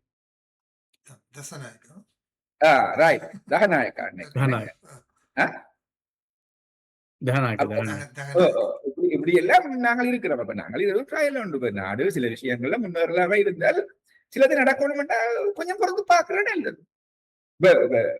பாக்கிய சோதி சரவணமுத்து ஆக்கட அந்த அனாலிசிஸ்ல நீங்கள் ஒவ்வொன்றா இன்னும் கூட டீப்பா பார்த்தீங்கள் என்றால் அதை நாங்கள் நெகட்டிவா பார்க்க தேவையில்லை, பாசிட்டிவா பார்க்கலாம்னு நினைக்கிறேன். அதுல நெகட்டிவ் தன்மையால் எல்லாம் இன்டர்பிரிட்டேஷன் தானே. நான் பாசிட்டிவா பாக்குறேன், நீங்க சின்ன நெகட்டிவா பார்க்கலாம். 63% சப்போர்ட் பெரிய விஷயம், சின்ன விஷயம் இல்லை. ஆனா அந்த சாம்பிள் சைஸ் இதை கொஞ்சம் பெருத்த சில நேரம் மாறலாம், அப்படியே பெறலாம். அது நான் என்னத்தை சொல்ல வர்றேன் என்றால் ஒரு சேஞ்ச் ஒன்று நடந்திருக்குது. சேஞ்சுட்டு ஒரு ஜாயன்ஸ் பவர் ஒன்று இருக்குது. அவங்க என்ன அதை பெருசா பாவிக்க இல்லை. அதுல ஒரு பியூட்டி ஒன்று இந்த அரசாங்கத்துல இருக்கு. தூத்தட்ட பாவிச்சு இதுவரை பெருசா ஒன்று செய்யல. இதுதான் முதலாவது ஒன்று நடக்கப்பட்டது. அதை நெச்சால் ஈவன் எங்கட பிரச்சனை கூட நாங்கள் ஜிஆர் வந்தோடனே ஜிஆர் இருந்தால் செய்யலாம் என்று பார்த்தோம். வேந்து பிரேமதாஸ் அவரால் சந்திரியா வந்தோடனே சந்திரியா தான் செய்யணும். எல்லாத்தையும் பார்த்து ஒரு 4 வருஷம் 6 வருஷம் 5 வருஷம் பார்க்கலாம். இப்ப நாங்கள் அதுக்குள்ள கரை விஷயங்களை அவசரப்பட்டு அந்த என்ன சொல்றது, அந்த வெள்ளனவே சில விஷயத்த ஒப்பீனியனை நெகட்டிவா சொல்லி மக்களையும் குழப்பி இந்த மக்களுக்கு ஒரு ஸ்டேர் உருவாக்கி தங்களுக்கு பின்னால தெரிய வைக்கிறது அந்த தன்மைதான் இப்ப எங்கட அரசியலுக்குள்ள இருக்கு. வடக்கு சரி, கிழக்கு சரி, தெற்கு சரி, எல்லாம் அந்த நோக்கத்தை போய்கொண்டு. சரி, இதிலே அந்த கிழக்கு மாகாண சபை விடயத்திலே ஒரு விடயத்தை சொல்லியிருந்தீர்கள். அதாவது 7 உறுப்பினர்கள் முஸ்லிம் காங்கிரஸுக்கு இருந்தது. அதே நேரத்திலே தமிழிசை கட்சி அல்லது தமிழ் தேசிய கூட்டமைப்புக்கு 11 உறுப்பினர்கள் இருந்தார்கள். ஆனால் அவர்களால் ஆட்சி அமைக்காமல் அவர்கள் முஸ்லிம்களுக்கு கொடுத்து விட்டார்கள் என்று. ஆனால் இதிலே ஒரு விடயத்தை நான் அவதானித்திருந்தேன். அதாவது என்னென்னு சொன்னால், அந்த நேரத்திலே முஸ்லிம் காங்கிரஸ் மத்திய அரசாங்கத்திலும் கூட தன்னுடைய அமைச்சரவையாக பங்கு பெற்றிருந்தார்கள். ஒருவேளை அவர்களுக்கு முஸ்லிம்களுக்கு அந்த தலைமை பதவியை கொடுக்காது விட்டிருந்தால் அவர்கள் நிச்சயமாக ஆளுங்கட்சியுடன் சேர்ந்து கிழக்கு மாகாணத்திலே ஒரு ஆட்சி அமைச்சிருப்பார்கள். எப்படியாவது தமிழர்களுக்கு எந்த விதமான பிரதிநிதித்துவம் இல்லாம போயிருக்கும். ஆனால் இந்த முஸ்லிம்களுக்கு முதலமைச்சர் பதவி கொடுத்ததன் காரணமாக 2 தமிழ் அமைச்சர்கள், நான் நினைக்கிறேன் தண்டாயுதபாணி மற்றும் துரைராஜசிங்கம் என்று நினைக்கிறேன், கல்வி அமைச்சரும் தண்டாயுதபாணி, துரைராஜசிங்கம் விவசாய அமைச்சராகவும், பிரதி தலைவராக ஒரு தமிழர் இருந்ததுன்னு நினைக்கின்றேன். அந்த ஒரு காரணத்துக்காகவும் தான் இது கொடுக்கப்பட்டதாக அப்பொழுது பேசப்பட்டது. அது பற்றி ஏதாவது சொல்ல முடியுமா? அது அந்த சொன்ன ஜஸ்டிபிகேஷன். துரைரத்னம் என்ன செய்தவர்? செய்யக்கூடிய தண்டாயுதபாணிகளை என்ன செய்யக்கூடிய இருந்தது? செய்யப்பட்டவரா சீஃப் மினிஸ்டர்? இல்லையே. விவசாய அமைச்சரை செய்யப்பட்டவரா? இல்லையே. முதலமைச்சர் எல்லாம் கொண்டு நல்ல வச்சிருந்தவர். இவைகள் சேர்ந்திருந்து கூட இவைகளால ஒன்று செய்ய விட இல்லை. மற்றது அரசாங்கத்துல சேர்ந்து இப்படி செய்வோம் என்ற ஆக்களோடு போய் சேர்ந்திருக்கிறேன் நாங்கள். இதைத்தான் நான் கலைக்க வலிக்கிட்டது. நான் சொல்ல வலிக்கிட்டது, இந்த 6 கூட்டணியில உள்ளவைகள் அட்டிடியூட் அவைகள் தெற்கு அதிகார மையத்தோட தொடர்பில் உள்ளாங்க. தெற்கு அதிகார மையத்தை திருப்திப்படுத்தி தங்களோட பதவி சுகமும் அதோட என்னவெல்லாம் செய்யணும் அவை கணக்க செய்திருக்கணும். எனக்கும் நீதி அமைச்சராக ரவுப் ஹக்கீம் இருந்த போதுதான் சிராணி பண்டாரநாயக்கா எத்தனையோ விஷயம் நடந்திருக்குது. அப்ப நாங்கள் அப்படியே நாங்களை கொண்டு போய் கூட்டணி போறது இல்ல. இது திரும்பவும் ஒரு ஐவோசம் தங்களுக்கு சில விஷயங்களை என்ன கொஞ்சம் முன்னெடுக்கிறது. இப்ப போய் நீ ஹை கமிஷன் வேற சந்திக்க போயிடும் இல்ல, நாங்கள் ஒற்றுமையா வந்துட்டு சந்திக்க போயிடும். நேற்றும் இவர் என்ன பேர், இந்தியா என்ன பேர், இந்திரா காங்கிரஸ் ஒரு மினிஸ்டர் இருக்கிறார், வந்திருக்கிறார் பழைய மினிஸ்டர் ஒரு ஆள், சசி தரூர். அவரும் இந்த கூட்டணியை வெளியில பாக்கல 6 தமிழ் பேசும் கட்சிகள் ஒற்றுமையா அதைதான் காட்ட வலிக்கிறீங்க. அதை சொல்லி இது கூட்டம் வழியா இனி நான் தலைவர், நான் செயலாளர் என்று சொல்லிக் கொண்டு போறதுக்கு தான் வலிக்கிறார். இது என்ன அவைகள் இந்த 4 பேர்ட்ட பின்னணியும் வெறிப்படா ஒரு காலமும் எங்கள் சார்பான எந்த ஒன்றையும் செய்ய, எந்த ஒன்றுக்கும் உதவியாகவும் இருக்க இல்லை. அதுல 2 பேர் எங்களுக்கு எதிராக இருந்தது. நீங்கள் எப்ப ஒரு பேச்சுவார்த்தை நடந்து அந்த பேச்சுவார்த்தையில சில விஷயங்கள் முன்னுக்கு போன டக்குன்னு தொடங்கிடும், எங்களுக்கு தெற்கிழக்கு அது வேண்டும், இது வேண்டும், அது வேண்டும் சொல்லி. இப்ப அண்மையில கூட இந்த மூதூர் அந்த ஏரியா கிண்ணியா பக்கம் ஒரு ஹாஸ்பிட்டல்ல நிப்பாட்டி போட்டு ஒரு ஹாஸ்பிட்டலுக்கு கொண்டு வரலாம் கதை ஒன்று வருது. அப்ப நான் அன்றைக்கு அதுக்கு ஒரு கமெண்ட் ஒன்று போடுறேன். அப்ப கல்முனையில 2 ஹாஸ்பிட்டல் ஹாஸ்பிட்டலே கொண்டு கல்முனையில சேர்க்கலாம். இப்படித்தான் நடக்குது. கிழக்கு பல்கலைக்கழகம் இருந்தா தென்கிழக்கு பல்கலைக்கழகம் பெறும், கல்முனை ஹாஸ்பிட்டல் இருந்தா கல்முனை தெற்கு ஹாஸ்பிட்டல்ல கொண்டு வரலாம். இதுதான் காலங்காலமா இந்த கட்சிகள் செய்தது. இப்ப நீங்க நான் கிழக்குல வேலை செய்தபடியா 10 வருஷத்துக்கிட்ட கிழக்குல வேலை செய்தபடியே இந்த தன்மை தெரியுது. இப்ப நான் சில நேரம் இந்த கதையில சில நீங்க வித்தியாசமா நினைக்கிறீங்களோ தெரியல. அந்த சிஸ்டம் அல்ல, அது அவ்வளவு சுகமா உங்களுக்கு மாறாது, அவ்வளவு சுகமா மாறாது. அடுத்தபடியாக கஜேந்திரகுமார் தலைமையிலான தமிழ் தேசிய பேரவை அண்மையிலே தமிழ்நாட்டுக்கு விஜயம் செய்து அரசியல் கட்சிகள் முதலமைச்சரை சந்தித்து தமிழர் சம்பந்தமான சில கோரிக்கைகளை முன்வைத்திருந்தார்கள். இது எவ்வகையிலே நடைமுறைக்கு சாத்தியமாக இருக்கும், சாதகமாக இருக்கும் தமிழக சார்பாக? நடைமுறைக்கு சாத்தியமாகவோ இல்லையோ என்றது வேற விஷயம். தமிழ்நாடு ஒரு ஃபாரின் பாலிசியை டிசைட் பண்ற ஒரு அரசாங்கம் இல்லை. ஆனா ஒரு அவேர்னஸ் கொண்டு தமிழ்நாட்டில் இருக்கணும். ஏனென்றால் ராஜீவ்காந்தி இந்த கொலைக்கு முதல் மட்டும் ஈவன் ஐபிகேஎஃப் இங்க இருந்து வெளியேறும். ஐபிகேஎஃப் எதிரான ஒரு மூவ் ஒன்று ஐபிகேஎஃப் சண்டைகள்ல நடந்த கன விஷயங்களால ஐபிகேஎஃப் எதிரான ஒரு எழுச்சி ஒன்று வடகிழக்கில் இருந்தது. ஐபிகேஎஃப் சண்டை வரைக்கு முதல் மட்டும் இந்தியாவில வந்து ஒரு ஒரு ஒரு இன்ஃபுளுசல், அதாவது ஒரு கருத்துருவாக்கத்துக்கு தமிழ்நாடு நிரம்ப உதவினது. அதாலதான் எங்களுடைய இயக்கங்கள் எல்லாம் உளவு பெருசா வளர்ந்தது. இந்த விடயங்களுக்குள்ள இந்திய தலைவர்கள் எல்லாம் நடந்தது. அது அந்த ஐபிகேஎஃப் நடந்த சண்டையும் ஐபிகேஎஃப் வெளியேற்றமும் அதுக்கு பிறகு ராஜீவ்காந்தி இந்த மரணமும் வந்து சரியான நெகட்டிவா இந்தியாவில போயிடுச்சு. அதுக்கு பிறகு நாங்கள் அந்த அந்த லிங்க வந்து புதுப்பிக்க ஒரு தரம் முயற்சி எடுக்கல. அந்த வகையில இந்த முயற்சி வரவேற்கத்தக்கது. ஆனா இது வந்து ஒரு ஃப்ரூட்ஃபுல்லா கொண்ட குடுக்கும் உடனே என்பதை நான் சொல்றது என்றால் அந்த அளவுக்கு நான் நெக்க இல்லை இவங்களுக்கு, அதாவது மத்திய அரசுக்கும் இப்ப உள்ள மாநில அரசும் வந்து மத்திய அரசோட சேர்ந்த கட்சி இல்லை, எதிர்முகாமில் இருக்கிறது. அப்ப எவ்வளவுக்கு எப்பயும் எதிர்த்து கொண்டு இருக்கிற ஒரு ஆள் உங்களுக்கு கொண்டு செய்யலாது, சேர்ந்துதான் கன விஷயங்கள். அதுதான் இப்ப நடக்கிற விஷயம். நீங்கள் எல்லாத்தையும் எதிர்த்து கொண்டு இருந்தீங்கன்னா உங்களால சிலது நடக்கல. If you want to do some business, அந்த பிசினஸ் செய்யக்கூடிய ஒரு லிங்க ஓபன் பண்ணி வச்சிருப்போம். அதை விட்டுட்டு எல்லாம் வேண்டாம் சொன்னா நடக்காது. ஆனா இப்ப நடந்த இந்த முயற்சி, இந்த தமிழ் தேசிய பேரவை, இந்த தமிழ்நாட்டு விஜயம் வந்து ஒரு நிச்சயமா அந்த ஒரு என்ன சொல்றது, ஒரு விழிப்புணர்ச்சியை, ஒரு மீண்டும் ஒரு எழுச்சியோட உருவாக்கலாம்.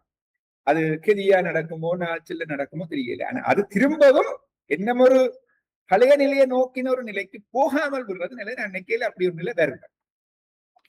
பழைய நிலை என்று சொல்லும் பொழுது ஆயுத போராட்டத்துக்கு உதவி செய்கிற நிலை ஒன்று நோக்கி போறது அப்படி நடக்க போற இல்லை ஒரு காரணம். அது இனிமேல் அப்படி ஒரு போராட்டம் இலங்கையில வராது. என்ன விஷயம், சமாதானமான முறையில பேச்சுவார்த்தை மூலம் தான் வரும். அதுக்கும் எங்களுக்கு எங்கட காலம் முடியுது. அதான் சரியான கேள்விக்குரிய கிட்டத்தட்ட இருக்குது. அதுக்குரிய சூழ்நிலையில் ஒன்றும் ஒருதனாலேயும் உருவாக்கப்படும். அவ போயிட்டு வந்தோடனே அடுத்தவர் ஓடி போனார், சில வரையும் சந்திக்கையில வந்தாச்சு. இதுதான் அடுத்த பிரச்சனை.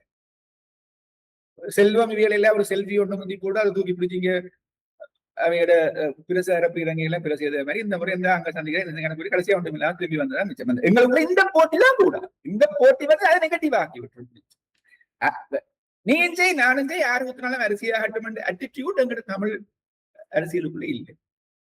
நீ இதை செய் எல்லாரும் என்னமோ கூட செய்யுங்க, கூட ஓட்டுடுமோ. ஆனால் எங்களுக்கு ஒரு மக்களுக்கு ஒரு நல்லது வரட்டும் அட்டிடியூட், அந்த இது ஒரு ஈகோயிஸ்டிக் ஒரு நெகட்டிவ் விளையாட்டு.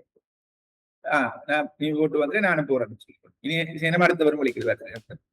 இதுதான் எங்களுக்கு உள்ள பிரச்சனை. எங்களுக்கு சில இடங்கள்ல அரசியல்வாதிகள் சண்டை பிடிப்பினும் பார்லிமெண்ட்ல நீங்க சுகமா சொல்லி போனா யாழ்ப்பாண யூனிவர்சிட்டியில செனட்டுக்கு போனா தெரியும், கதிரியால அடிக்கிற அளவுக்கு எல்லாம் முந்தி போனவங்க துர்ராஜா இருந்த காலத்துல அந்த அளவுக்கும் செனட் நடக்கும். நான் கனகாலம் அதுக்குள்ள போனேன். நான் கிட்டத்தட்ட 10 வருஷத்துக்கு கிட்ட செனட்டுக்கு போய் வந்திருக்கிறேன். உள்ளுக்கு அடிபடுவாங்க, இனி இல்லைன்னு அடிபடுவாங்க. வெளியில வந்தோன்னு தோல்ல போட்டு மச்சான் போட்டு போவாங்க. அந்த ஆட்டிடியூட் எங்களோட பொலிட்டிக்ஸ்ல வேற. கொள்கை ரீதியா எங்களுக்கு எதுக்கு இருந்தாலும் நாங்கள் பர்சனல் ரிலேஷன்ஷிப் கெடுக்கக்கூடாது. ஆனா இங்க அப்படி இல்லை. கொள்கை ரீதியா எதுனா பர்சனலாக எல்லாத்தையும் பார்க்கறது. ஸ்ரீதரன் சுமத்தின விஷயம் 100% பர்சனலாக்கும், 100% பர்சனலாக்கும். அது 100% பிள்ளை. அது வந்து இருக்கக்கூடாது. அப்படியான ஆட்டிடியூட் எங்கள்கிட்ட இருக்கக்கூடாது. அதுதான் இன்றைக்கு நாங்கள் இது கிட்டத்தட்ட ஒரு கர்மா மாதிரி சில விஷயங்கள் நமக்கு சொல்ல சேர சோழ பாண்டியருக்குள்ள ஒற்றுமை இருக்கே இல்லைன்ற மாதிரி இப்ப எங்களுக்குள்ளேயும் அந்த ஒற்றுமை வருது இல்லை. எவ்வளவு பேர் அந்த ஒற்றுமை நடக்கணும் ஏங்கி கொண்டிருக்கிறோம். எங்களால அதை கொண்டறியலாம எல்லா வகையிலையும் ஒற்றுமையை முறிக்கிறதுக்குரிய எல்லா முயற்சியும் எல்லாரும் எடுக்கிறோம். ஒரு தடவை அதை நாங்கள் போறது இல்லை. ஆனா அந்த ஆயான ஒற்றுமையோட உருவாக்குற மாதிரி காட்டிக்கொள்ளும். அடுத்ததாக இந்த புலிகளுடைய தாகம் தொடர்பாக கஜேந்திரகுமார் அண்மையிலே ஒரு பேட்டியிலே ஒரு கருத்தை வெளியிட்டிருந்தார். அதாவது புலிகள் தனி நாட்டை கோரவில்லை, அவர்கள் தனி தாயகத்தை தான் கோரியிருந்தார்கள் என்று ஒரு விளக்கத்தை சொல்லியிருந்தார். என்னன்னு சொன்னால், அவர்கள் புலிகளின் தாகம் தமிழீழ தனியரசு என்று சொல்லவில்லை, தாயகம் என்றுதான் சொன்னார். தாயகம் என்றால் அது தேசத்தைத்தான் குறிக்கும் என்று சொல்லியிருந்தார். அதற்கு பல எதிர்கருத்துக்களும் முன்வைக்கப்பட்டிருந்தன. புலிகள் எப்பொழுது தனிநாட்டு கோரிக்கையை இவருக்காக விட்டுக் கொடுத்தார்கள்? தனிநாட்டு கோரிக்கைத்தான் அவரது முழுமூச்சாக இருந்தது.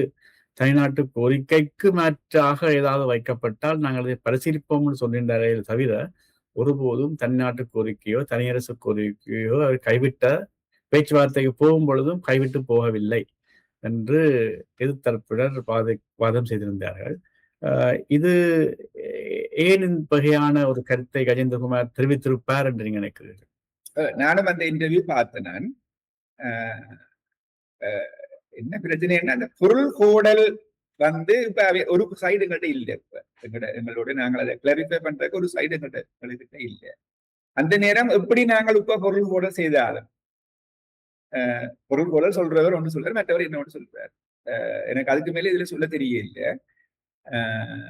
அப்ப கஜேந்திரகுமார் பொய் சொல்றாரோ உண்மை சொல்றாரோ அல்லது அவர் அந்த பொருள் கோடல்ல ட்விஸ்ட், அவர் ஒரு லோயர் தானே, அந்த பொருள் கோடல் என்பது அவங்க சொல்லித்தாங்க, அதான் சொல்றது இல்லையா. எனக்கு என்றால் அதுல அது ஒரு கிரேயா தான் இருக்கு.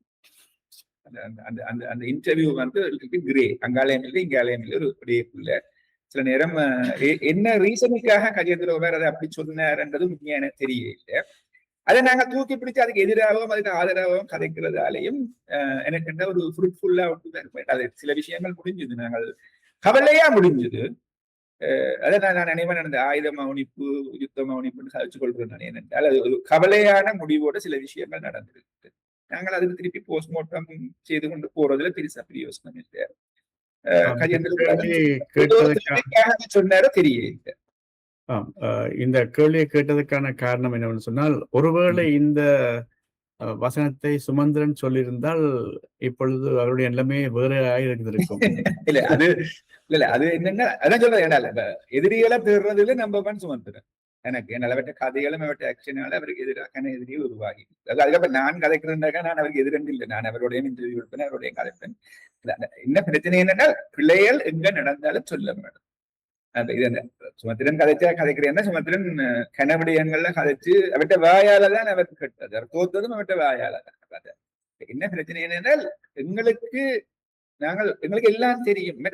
தமிழ் அரசியல் என்றது இஸ் நாட் சட்டத்திறன், இந்த அரசியல் இல்லை. எல்லாரும் அதாவது சமூகத்துல எவ்வளவு பேர் இருக்கணும். அரசியல் காலகாலமாக சட்டத்திறன் அரசியல் தானே வந்திருக்கு. தெரியலையோ, அதாலதான் எங்களுக்கு ஒண்ணும் கிடைக்கலையோ தெரியலையோ. அதையெல்லாம் சட்டம் காலத்துல நின்றதால எனக்கு போச்சதோ தெரியலையோ. நாங்கள் இவ்வளவு மோசமா எங்களுடைய அரசியல் 70 வருஷம் சட்டத்திறன் நடத்தினதாலதான் அப்படி போச்சதோ தெரியலையோ. நாங்கள் என்ன ஒரு இதை ட்ரை பண்ணணும். சட்டத்திறன் சட்டம் காலத்தோடு அன்வான்டட் பூஸ்டிங் தான். நான் ஒரு இன்டர்வியூல சுமத்திரன கேட்கல, உங்களோட பிரசார பீரங்கியல் என்று சொல்லி பாவிச்சேன். நான் சிரிப்பு வந்தது அவருக்கு. அதுதான் கூடாது, அப்படி போகக்கூடாது. நாங்கள் ஒரு சில விஷயங்களை வந்து மக்களோட நாங்கள் சேர்ந்து நின்று கதைக்கணும். அதை விட்டுட்டு எனக்கு எல்லாம் தெரியும் அந்த தன்மையில நாங்க போகக்கூடாது. அவருக்கு தான் தெரியும் இல்ல, அவர் இல்லாட்டனும் வேற யாக்களை செய்வினோம், செய்யாக்களை வர விடுவோம், தண்டை வாக்களை வரும். Leadership என்றது it should emerge from the society. You should not buy from somebody. You should not. நீங்கள் இப்பொழுது emerge from the society, but not buy from the society என்று சொல்லும் பொழுது ஏன் இதுவரைக்கும் அப்படியான ஒரு emerge பண்ணக்கூடியவே ஒன்றே இல்லை, விரும்பம் இல்லை. இப்ப பிரதேச சபை தொடக்கம் இல்லை.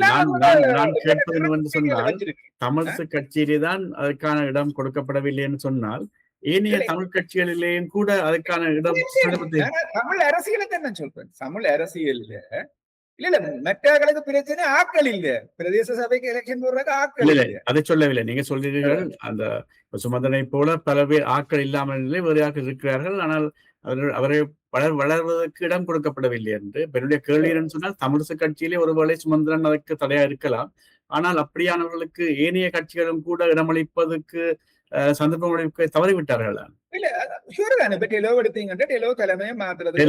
கஜேந்திரகுமார் பொன்னம்பலம் முதலிலே சர்வாதிகாரத்தை பற்றி சொல்லியிருந்தேன், தமிழிசை கட்சியிலே சர்வாதிகாரம் என்று. ஆனால் தமிழ் கட்சிகள் எல்லாத்திலும் தானே சர்வாதிகாரம். கஜேந்திரகுமார் குடும்ப சுரேஷ் பிரேமச்சந்திரன் சரி, சித்தார்த்தன் சரி, அவையில விட்டா கஜேந்திரகுமார் சரி, எல்லாரும் அப்படித்தான் இருக்கிறார்கள். இதுதான் ரீசன் அந்த எமர்ஜ் பண்ணி இயலாம இருக்கு. எமர்ஜ் பண்ணி வேற விடமான். இப்ப ஹெலோ அவருக்கு ஒரு ஆளை வச்சிருக்கேன், சுரேஷ் அவருக்கு ஒரு ஆளை வச்சிருக்கேன், சித்தார்த்தன் அவருக்கு ஒரு ஆளை வச்சிருக்காரு. அதான் வேற ஆரம்பிக்கிறேன். அந்த 3 பேரு தான் தங்களோட கட்டுக்குள்ள இருக்கு, மற்றவே வேற ஒரு ஆள் இருக்கிற. அதே மாதிரி இங்க இவர் ஒரு ஆளை வச்சுக்கொண்டு கிழக்கில் ஒரு இஞ்சி ஒரு ஆளை வச்சிருக்கேன். அப்ப என்னன்னால் அந்த எமர்ஜ் பண்ணுவ இவ்வளவு பெரிய சீனிய பணியாளர்கள் நீங்க ஒரு தடவை இன்னொரு பிரதேச சபைகள்ல போட்டு ஏன் இந்த யாழ்ப்பாண முனைவுக்கு பேர் இறங்குவன் என்ன பர்சனாலிட்டி இருக்கு, என்ன செய்யறோம் நாங்கள்? யாழ்ப்பாணம் நடந்து போனா தெரியும், யாழ்ப்பாணம் நாடுறது. நான் இப்ப 1.5 வருஷமா யாழ்ப்பாணத்துல இருக்கு, கொக்குவில் இருக்கு. வெக்கமா இருக்கு யாழ்ப்பாணம் எங்கட கேபிட்டல் என்று சொல்றோம். ஒரு முனிசிபல் கவுன்சில் என்ன செய்யுது? ஆனா யாழ்ப்பாண பஸ் ஸ்டாண்டுக்கு போங்க, பஸ் ஸ்டாண்டுக்கு போங்க, பஸ் ஸ்டாண்டுல கவரும் நகரத்திலே ஒரு நகரமாக தெரிவு செய்யப்பட்டுள்ளதாக சொல்லப்படுது. இதெல்லாம் அந்த அன்பவுண்டட் பூஸ்டிங். யூனிவர்சிட்டியில ஒரு ப்ராஜெக்ட் ஒன்று செய்து கொண்டு ப்ராஜெக்ட் ஒரு ரிப்போர்ட்ல ஒரு மூலையில யாழ்ப்பாணம் சொல்லி சொன்னா தூக்கி பிடிச்சோம். வந்து பேரங்க யாழ்ப்பாணம் எப்படி நார்மலி டவுனுக்குள்ள பஸ் ஸ்டாண்டுக்குள்ள வந்து 2 பேருங்க தெரியும். ஆரப் அப்படி கொடுத்தவையில் இது வந்து கலபரேட்டிவ் ப்ராஜெக்டுகள்ல உங்களோட ப்ராஜெக்டை வின் பண்றதுக்காக நாங்கள் செய்யற எழுத்து யாழம். அதுக்கு ரைட், அதை அப்ரூவ் பண்ணோம்னா அதை நாங்கள் பெருசா இருப்போம். உண்மையா யாழ்ப்பாணம் சுத்தமான நகரமா இருக்குதா? நீங்க பஸ் ஸ்டாண்டுக்கு போங்க, ஒரு டாய்லெட்டை கட்டி போட்டு அதுக்கு சண்டை பிடிச்சு நிக்கிறாங்க. அங்கால முத்தவழிக்கு போங்க, என்ன கிடக்கு அங்கால ஒவ்வொரு நோடைய ஈவன் இதுக்கு போங்க, ஒவ்வொரு சந்தி ஹாஸ்பிட்டல் சந்தி ஹாஸ்பிட்டல் பக்கம் காண அப்படி கிடக்கு. மேயர் என்ன செய்யறாங்க? மேயருக்கு என்ன கட்சி இருக்குது? ஒரு மேயரை போறது சொல்லு கேட்கறத தவிர வேற ஒன்றும் இல்லை.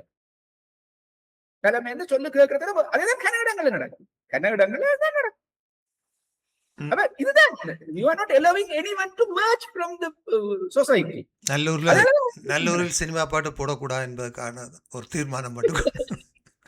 சரி, கடைசியாக நாங்கள் சில விடயங்களோடு முடித்துக் கொள்ளாமல் இருக்கின்றேன். அதாவது 2029ஆம் ஆண்டு பொது வேட்பாளர் களமிறக்கி தற்போதைய அரசை வீட்டுக்கு அனுப்புவோம் மனோ கணேசன் சொல்லியிருக்கின்றார். அதுக்கு பதிலுக்கும் பொழுது வழக்குகளிலிருந்து தப்புவதற்காகவே நாமல் சஜித் ரணில் இணைவு டில்வின் செல்விலா குற்றச்சாட்டு, இது ரெண்டையும் சுருக்கமாக உங்களுடைய அபிப்பிராயம் இதை பற்றி? நாங்கள் 6 கட்சி கூட்டணியா சேர்ந்துட்டு அதுல 4 கட்சி போய் பொது வேட்பாளர் போறோம்னா 100% against the present government. அப்ப நீங்க அந்த ஓப்பனா கதைக்குரிய எல்லாத்தையும் கெடுக்குறீங்களே. இப்ப நடக்கிற நிலைமைகள் எல்லாத்தையும் பார்த்தா ஒரு சின்ன சின்ன களவுகளை பாருங்க. ஆனா இதெல்லாம் சின்ன தான் நடக்குது, பெருசா குடிபடுது இல்லை. அரசாங்க உத்தியோகத்தில் இருக்கிற 100 பேரை கொண்டு தங்களோட கம்பெனி வழியா வேலை செய்ய வச்சிருக்கிறாங்க. அரசாங்கத்தில சம்பளத்தை கொடுத்து கொண்டு எந்த வீட்டுல வேலை செய்திருக்காங்க. அப்படியானதான் இப்ப பிடிபட்டு கொண்டு வருது. எல்லாரும் ஏதோ ஒரு வகையில களவு சேர்த்துக்கிறாங்க. அப்ப எல்லாருக்கும் வழக்கு இருக்குது. அப்ப கிட்டத்தட்ட இந்த கூட்டு ஒற்றுமை எல்லாம் வந்து கிட்டத்தட்ட தங்களை காப்பாற்றுறதுக்கு தங்களோட இது 2 பக்கம் இருக்குது. சிங்கள அரசியல்லையும் தமிழ் அரசியல்லையும் ஒரு பக்கம் பதவி இல்லாமல் அவையலாலே இருக்க இல்லாது அவைகளுக்கு கீழே இருக்கிற அவையோட அல்ல கைகளையும் கட்டுப்படுத்த இல்லை. அது ஒன்று. மற்றது ஏதோ ஒரு ஃபோமில நாங்கள் ஏதோ ஒரு மிஸ்யூஸோ ஏதோ ஒரு ஊழலுக்குள்ள சம்பந்தப்பட்டிருக்கிறதால எங்களால கொஞ்ச நாள் இப்படியே போனா நாங்களும் கையில விலங்கூட போயிடும் பயம். கிட்டத்தட்ட அதாலதான் இந்த இதுகள் எல்லாம் அவசரத்துக்கு நடக்கும்.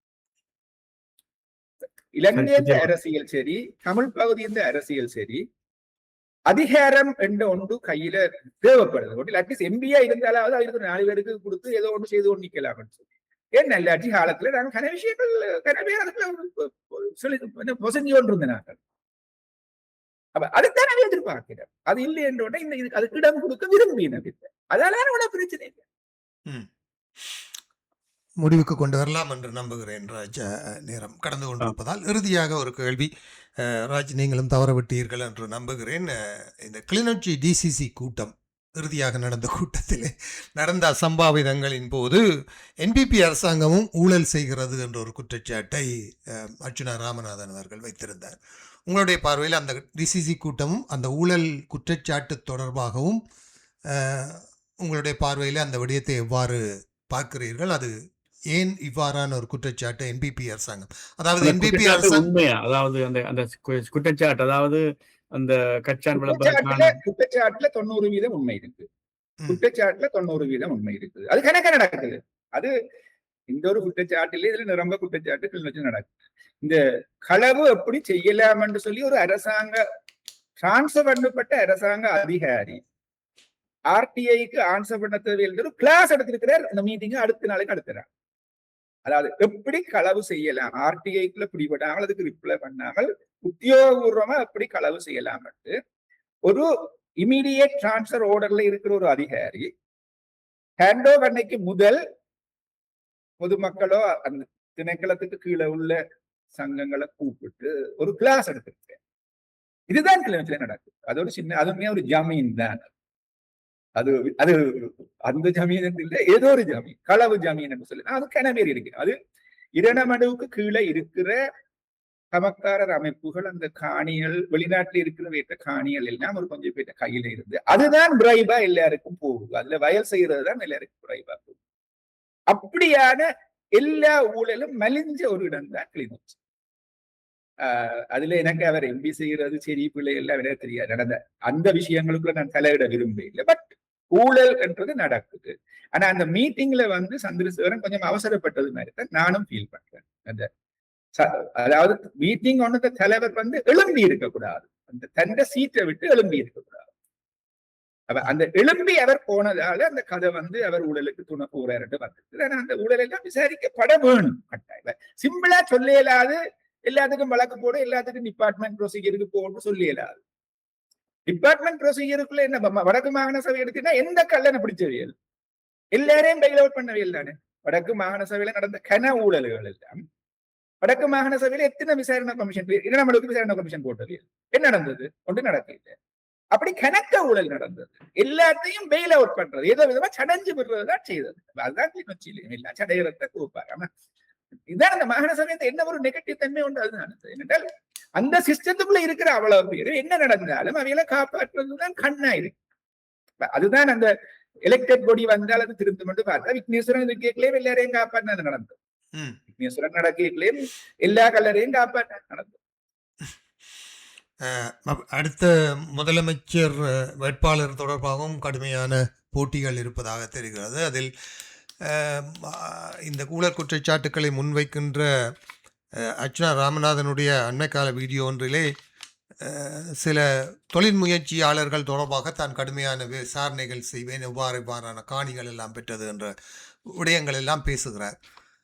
இவை தொடர்பாகவும் நீங்கள் சொல்வது போல் இதெல்லாம் டிபார்ட்மெண்ட் பிரச்சனைகள் எல்லாமே பெயில் அவுட் பண்ணுகிற ஊழல்களாகத்தான் இருக்கும் என்று எதிர்பார்க்கலாம். நிச்சயமாக குற்றச்சாட்டுகள் வந்து அதை சரியா விசாரிக்கணும். டக்கண்டு குற்றம் சாட்டுறவனை பிழை பிடிக்கிற அட்டிடியூட் வந்து சாடையா இப்ப இருக்குது.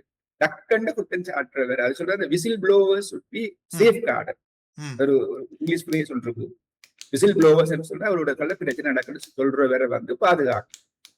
அவையில நீங்க விக்டிமைஸ் பண்ணினா அந்த அது வராது. அப்ப அந்த ஊழல் பறந்து கொண்டுதான் போகும். அப்ப நான் ஒரு மெசேஜா சொல்ல வலிக்கிறது, whoever who act as a whistleblower should be safeguarded by the institution itself or the society itself. மிக நன்றி.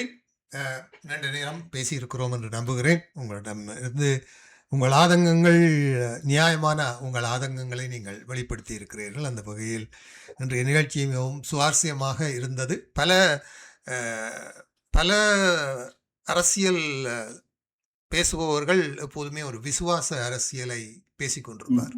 ஆனால் நீங்கள் வெளிப்படைத்தன்மையுடன் மிகவும் மனச்சுத்தியுடன் உறுதியுடனும் உங்கள் ஆதங்கங்களை கொட்டி தீர்த்திருக்கிறீர்கள். அந்த வகையில் இது ஒரு வித்தியாசமான ஒரு பார்வையாக இன்றைய நிகழ்ச்சி இருந்திருக்கிறது என்ற வகையில் உங்களுக்கு மிக மனமார்ந்த நன்றிகளை தெரிவித்துக் கொண்டு விடைபெறுகிறோம். நன்றி. நேயர்கள் இதுவரை ஃபோக்கஸ் தமிழ் வானொலியில் சதுரங்கம் நிகழ்ச்சியில் சமகால அரசியல் கலந்துரையாடல் நிகழ்வில் நம்மோடு சிறப்பு விருந்தினராக டாக்டர் சிவகுமார் சுப்பிரமணியம் அவர்கள் கலந்து சிறப்பித்த சதுரங்கம் இடம்பெற கேட்டீர்கள்.